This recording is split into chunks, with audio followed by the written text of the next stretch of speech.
कि भाई हम अब उन्हीं स्टूडेंट्स को वीज़ा देंगे जो वाक़ई सीरियस होंगे यहाँ पे वहाँ पे जाके पढ़ने के लिए और एक स्किल डेवलप करके वहाँ की इकोनॉमी में कंट्रीब्यूट करेंगे। यानी कि जो कनाडा एक्सपेक्ट कर रहा था एक लेवल तक एप्लीकेशंस को ड्रॉप करना, उससे almost double applications automatically drop हो गई हैं।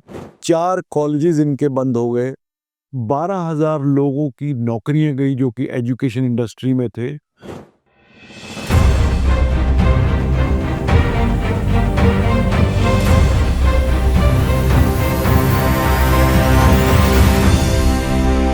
दोस्तों अभी 23 जुलाई को एक आर्टिकल पब्लिश हुआ आईसेफ की तरफ से। आईसेफ इंटरनेशनल एजुकेशन को प्रमोट करने वाली एजेंसी है जो कि इंस्टीट्यूशंस को और एजेंट्स को एक प्लेटफॉर्म देते हैं, और ये बहुत सबसे बड़ी दुनिया की एजेंसी है जिनकी कॉन्फ्रेंसेस होती हैं जहाँ पे universities and different different countries अपने अपने स्टॉल लगाते हैं टू प्रमोट देयर एजुकेशन। तो उनकी जो रिपोर्ट पब्लिश हुई है 23 जुलाई को, ये रिपोर्ट है कनाडा के बारे में। इन्होंने कनाडा की 2024 का जो वीज़ा ग्रांट वो सारा एक एनालिसिस करके जो रिपोर्ट पेश की है, तो उसमें बहुत ही ड्रास्टिक जो है चीज़ें निकल के सामने आई हैं। वो ये कह रहे हैं कि जो कनाडा ने 2023 के दिसंबर में एक पॉलिसी, बहुत बड़ा पॉलिसी चेंज किया था, जो आपको सभी को पता है कि उन्होंने जीआईसी की अमाउंट है वो ऑलमोस्ट डबल कर दी थी फ्रॉम 1 जनवरी 2024 से। और उन्होंने कहा था कि हम आने वाले 2 साल के लिए 2024 और 2025 के लिए कैपिंग लगाएंगे, और पीएल प्रोविंशियल जिसको प्रोविंशियल अप्रूवल लेटर जो होती है वो मैंडेटरी कर दी थी इन्होंने अंडर ग्रेजुएट कोर्सेज के लिए और डिप्लोमास के लिए। तो जो कैपिंग थी वो थी कि हाँ 30% जो है हम 2023 को के मुकाबले 30% स्टूडेंट्स कम लेके आएंगे, तो उसके लिए उन्होंने कैपिंग की और ये जो जीआईसी डबल किया। बट जो एनालिसिस निकल के आया है वो ये है कि 2024 में ऑलमोस्ट 48% स्टूडेंट एप्लीकेशंस ड्रॉप हुई हैं। यानी कि जो कनाडा एक्सपेक्ट कर रहा था एक लेवल तक एप्लीकेशंस को ड्रॉप करना, उससे almost double applications automatically drop हो गई हैं। There were number of reasons. सबसे बड़ा रीज़न तो ये था कि ये पॉलिसी चेंज हुआ, जीआईसी डबल हो गया।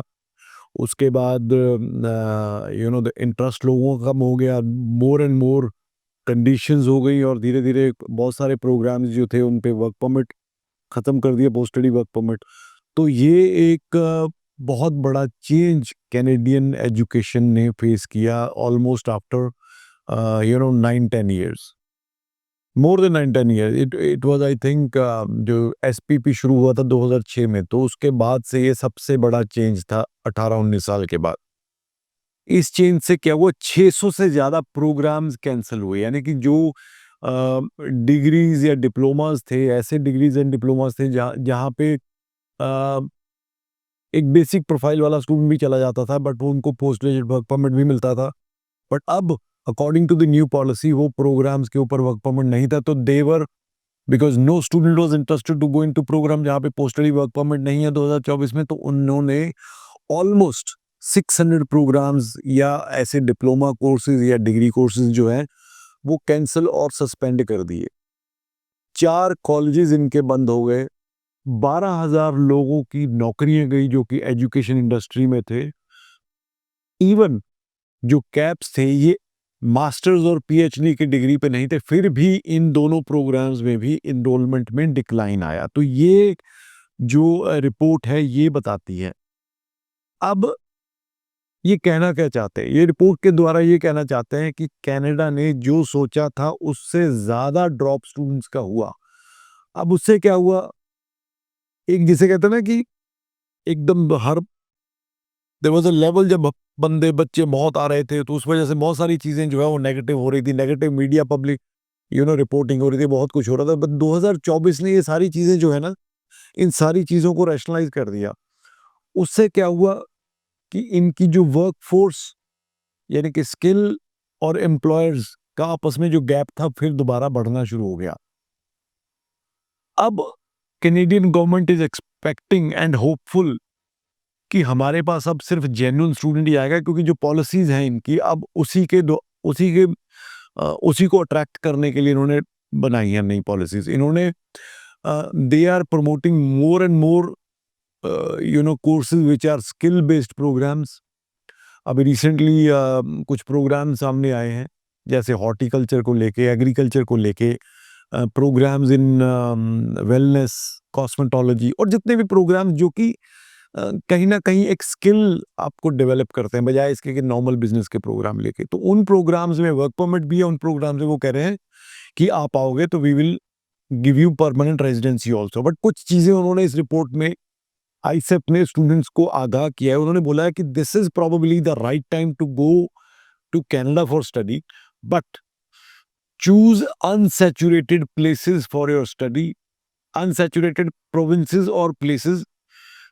Look for colleges which are government colleges, which are offering you unique programs, which can give you a skill which is needed in Canada. तो they are saying कि 2025 नहीं तो 2026 से Canada दोबारा surge होना शुरू होगा as a popular study destination, and it will take another 1 year. मतलब पूरा 2026 लगेगा इसको धीरे धीरे डेवलप होने में। बट अब जो स्टूडेंट जाएगा, और कनाडा ने भी ये बोला है कि अब हम जो स्टूडेंट लेंगे वही लेंगे जो वाकई इंटरेस्टेड होगा स्टडी के लिए, और उस हिसाब से वो पॉलिसीज अपनी बना रहे हैं। तो अगर आप में से भी कोई इंटरेस्टेड है कनाडा में जाने के लिए, मैं आपको एक चीज बता रहा हूँ, बहुत नेगेटिव न्यूज आई कनाडा के बारे में। बहुत लोग आज की डेट में रील्स बना के डाल रहे हैं, पिछले 1 साल से तकरीबन डाल रहे हैं कि ये नेगेटिव है, वो नेगेटिव है। But ever since the new prime minister took over the reins in Canada, चीज़ें बहुत हद तक सुधरी हैं। इवन इंडिया और कनाडा के जो पॉलिटिकल लेवल पे भी या गवर्नमेंट टू गवर्नमेंट लेवल पे रिलेशंस थे, उनमें भी बहुत सुधार आया है। और आपने सुना होगा कि high commissioner of Canada to India भी आ गया है, और